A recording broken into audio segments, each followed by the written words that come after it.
pwede palang kumita ng additional coins sa pagtitinda lamang ng diamond at dias dito sa ating AgriBaron app. Well, yan ang ating pag-uusapan sa video na ito. Welcome po ulit tayo dito sa ating AgriBaron 2 YouTube channel.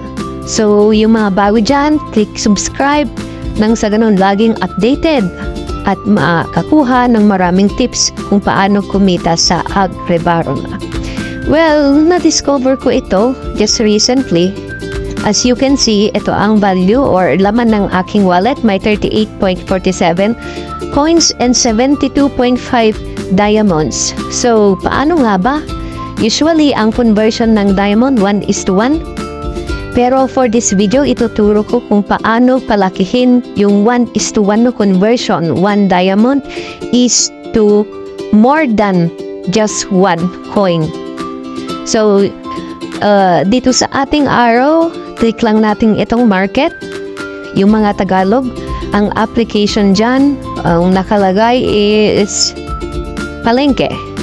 So, ayan, click lang natin ito. So, sa loob mismo ng ating market, ito ang kanyang itsura. May 4 na tab dito sa ating left corner or left side ng ating market.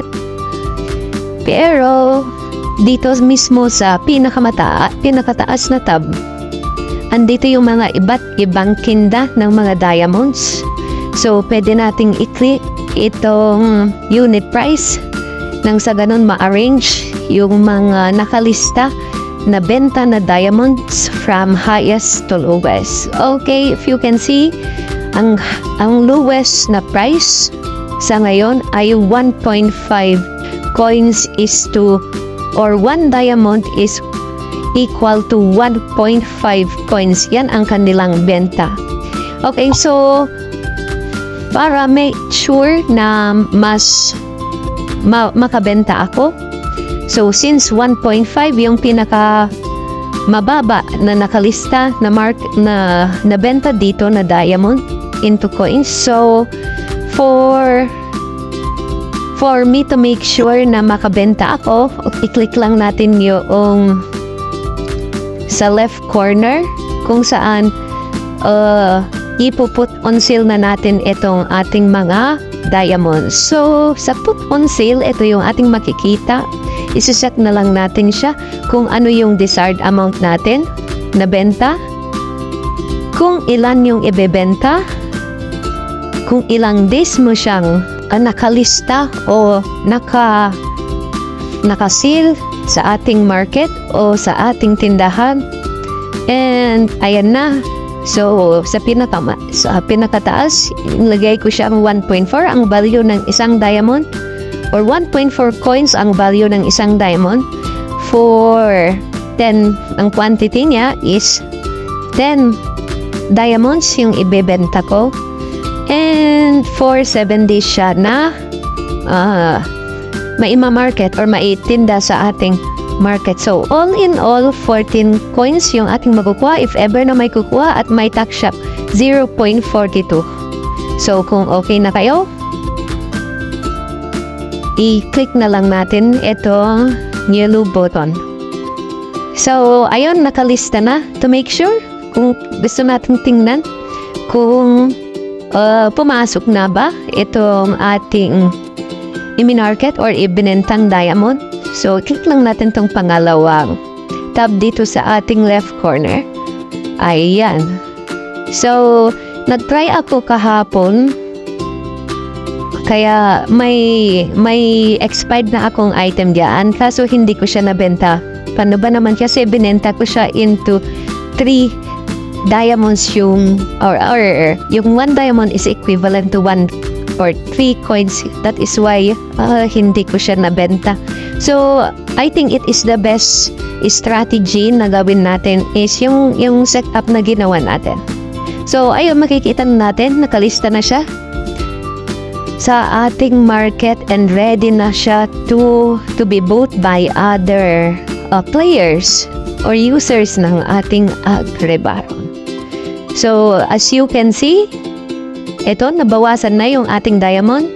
Sa ating initial video, kanina 72.5, ngayon nabawasan na siya ng 10 diamonds, which is 62.5 na lamang siya. So, ayun, balik tayo sa market.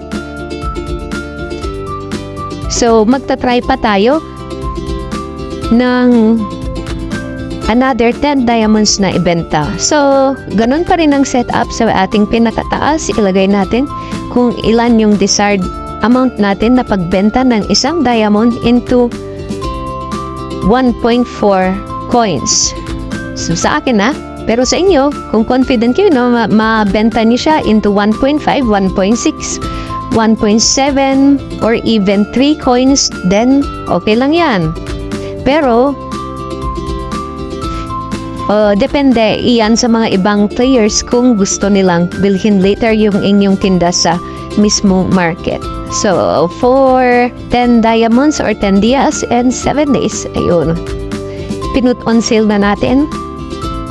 So, next, another naman. So, 10 na naman. By the way, ang quantity ng diamond na binebenta ko is tig 10 lamang. So that it will be affordable to other players. Kasi yung experience ko sa unang trading ko, walang bumili sa more than 50 plus diamonds. So, I am thinking masyado sigurong mabigat or maraming coins yung required pag binili nila. Iyon, that is why hindi siya nabenta. So, for this time, ang strategy ko is that i-lessen yung amount ng unit price ng aking diamond into coins. And not only that, i-lessen ko rin yung quantity. Minimum of 10 lamang po yung tawag dito, yung ibebenta ko. Minimum of 10 diamonds po. So, ayun, another setup ulit. So, put on sale lamang. And then, set up kung ilan yung desired amount na pagbenta nyo ng 1 diamonds into coins for 7 days. And ayan, put on sale na. So, nakailan na tayo?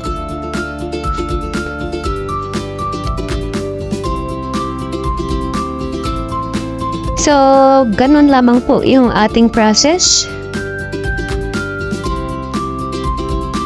ng pagbebenta or additional way para kumita dito sa ating diamonds. Shout out for those maraming diamonds yan. Baka gusto nyong itry ito. So, kung marami na kayong nalikom na diamonds, well and good na pwede nyo siyang ibenta ng mas mataas na presyo dito sa ating market. So, sa ating pangatlong tab dito sa left, so yan po yung mga tabs ng ating market. So, the usual, kung magko-convert tayo ng diamonds into coins, may 3% tax siya. Ayun, 3%. So, imagine kung magpapalit ka ng 100 diamonds into coins, hindi na siya 100 coins na makukuha mo.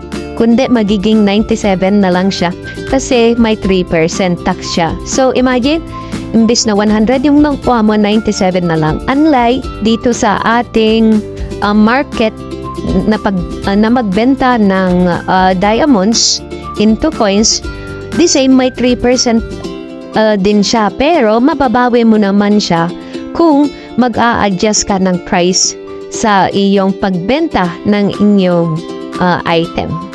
So, I think that's it. Ganyan po, ganun yung ating tutorial kung paano magkaroon ng additional income aside sa farming, magtanim, mag-harvest at magbenta, o di kaya magpakain, mag-harvest at magbenta. Ganyan po ang ating another strategy on how to earn dito sa ating Agribaron. Thank you for watching, and please subscribe to our channel for more information about and update about Agribaron. God bless us all po.